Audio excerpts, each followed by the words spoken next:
The impending doom is drawing closer, and the third episode of the White Lotus, it's warning us in a very eerie way. You know, this season, like we said in our video, anticipating the show, that it's going to be about death. Yeah. So you can just feel the vibes that something is dark happening here. This episode opens with Victoria by the beach. She's holding her very favorite thing on earth, lorazepam. And we see that this tsunami is coming, and her son is also by the beach. And he tells her, this is what it looks like before a tsunami. Well, she opens her eyes and Timothy is stressed out on the phone. For me, I think this warning is for Tim. I think that this impending doom that she had this dream about is for Tim. I don't know. She just really annoyed me in that scene because she just went back to sleep. Yeah. Although she could hear that this man is actually having a distress call and he's struggling. Yeah. What's up? Come back to bed. She doesn't even care. Like, whatever.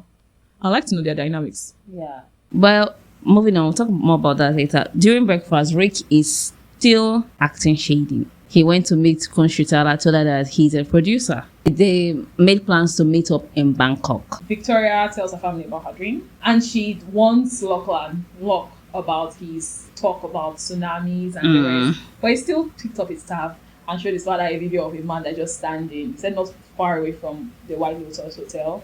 This happened by the beach, and the man is not just moving at all. And this heavy wave was coming and just covered him. Tim watching this video is already very distressed in this kind of position. He just has this longing look in his eyes like, this will not be bad right now.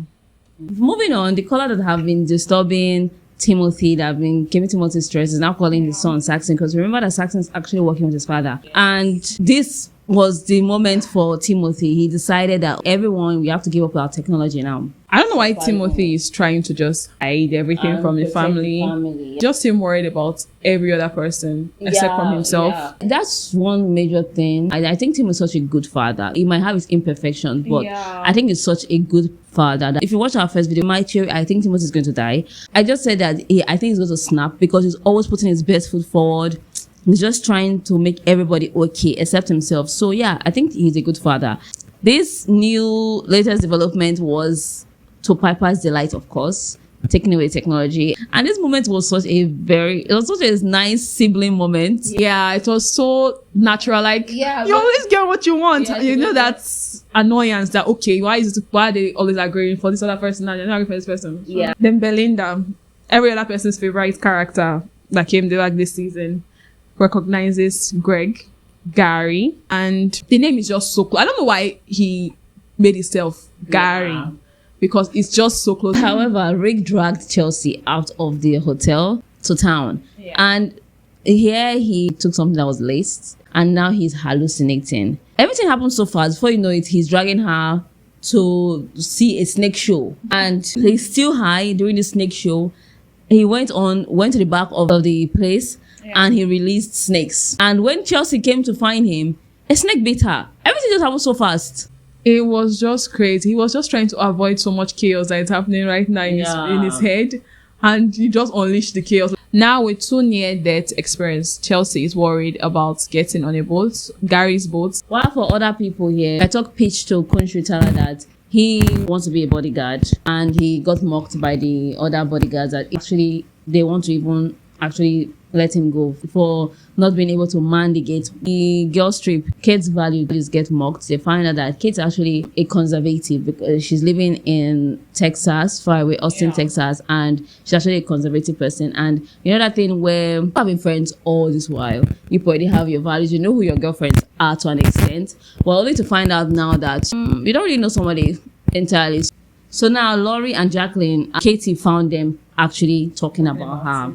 However, more questions. What is lurking in the shadows? Belinda, there seems to be something that's rustling and lurking in the shadows behind her this episode. That's why I said this episode was kind of eerie. Could it be going on there? Is somebody spying her, or is she just having those jitters by herself? Or maybe it's Greg, like just watching her every move now. I don't really think it's Gary. I think the spiritual part of the series that the creator talked about, it's spiritual and death. So I think that's the part that is coming to play. Maybe a ghost, maybe something is just trying to warn her about something that is coming. We'll find that in the next episode, maybe, or by the end of the season. If I'm being honest, I've thrown all my theories away and I'm just trying to enjoy this season. Yeah, some of my theories have shifted so far. The theory about the sibling, for example, they're just siblings. There's no underlying tension there. Saxon just a stupid older brother that wants his brother to be cool by all means necessary. He's actually just projecting on his brother.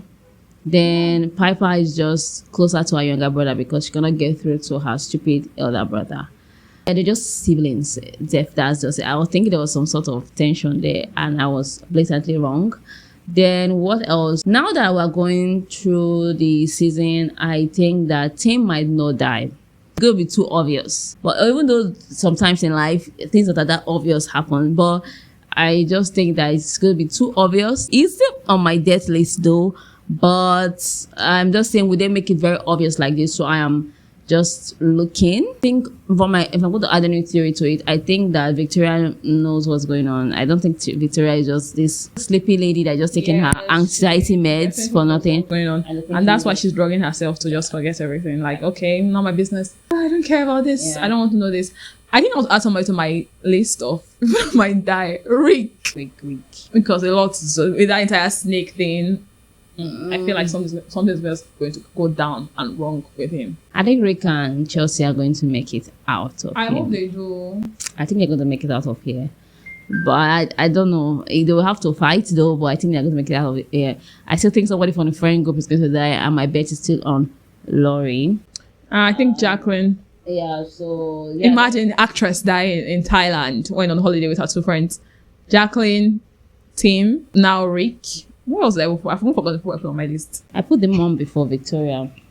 But let's see what's going to happen in the coming episode 4. And what are your theories? Do you have any new theories yet? What do you think about the episode? Who was your favorite guest this episode? I think Chelsea. My favorite guest is still Saxon. I still look forward to Saxon every scene. I think he's an idiot though. Don't mistake that. I think he's an idiot, but I'm just really curious. It's just interesting to see that character play out on screen because a lot of people are like Saxon in real life. So I just like that it's out there. So yeah, Saxon. So tell us your thoughts in the comments like Goki just said, and we'll see you in the next video. Goodbye. Bye.